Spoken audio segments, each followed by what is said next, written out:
नमस्कार विद्यार्थी मित्रांनो, तुमचं सर्वांचं स्वागत आहे आपल्या चॅनलमध्ये। बघा, आज तुमच्यासाठी दोन महत्त्वाचे प्रश्न घेऊन आलोय शेकडेवारीवर। बघा, आपण फक्त 5-5 सेकंदामध्ये त्याचं उत्तर देणार आहे, पण अगोदर आपण ह्या प्रश्नांना बघा पहिले यांचे बेसिक गोष्टी जाणून घेऊ। बेसिक गोष्टी जाणल्याने काय होते मित्रांनो, तुम्हाला एक कन्सेप्ट कळतो।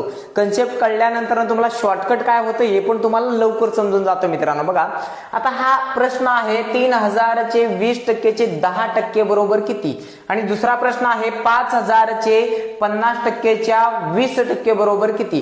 पण याच्यामध्ये बघा मित्रांनो, चे आले आणि टक्के आले, मग याचा अर्थ काय असतो जाणून घ्या। बघा, याचा अर्थ असतो चा, ची, चे, च्या यापैकी वाक्यात तुम्हाला कुठलाही शब्द आलेला असेल तर तुम्ही याच्यासाठी घेणार आहे गुणाकार, गुणाकार चिन्ह। मग गुणाकार चिन्ह कसं असतो मित्रांनो, हा झाला गुणाकार चिन्ह।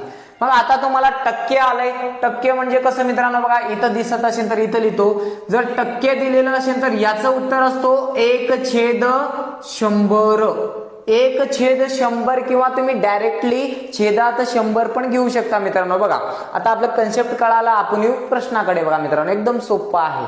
कसं सोडवणार बघा, 3000 ला 3000 लिहा मित्रांनो, चे याचा अर्थ काय आहे गुणाकार, 20 ला 20% अर्थ होतं 1/100, किंवा डायरेक्टली तुम्ही छेदात 100 घेऊ शकता मित्रांनो।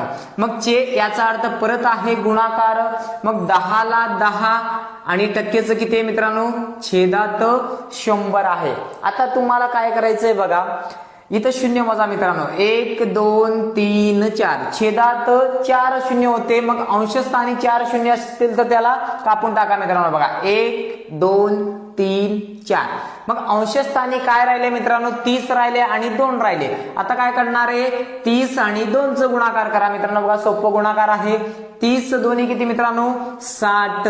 मग तुमचं उत्तर काय आलं मित्रांनो, या प्रश्नाचं उत्तर आलंय 60। मग तुम्हाला काय करायचंय, हा दुसरा प्रश्न बघून घ्या आणि याचं कमेंट मध्ये तुम्ही उत्तर फेकून मारा मित्रांनो। चला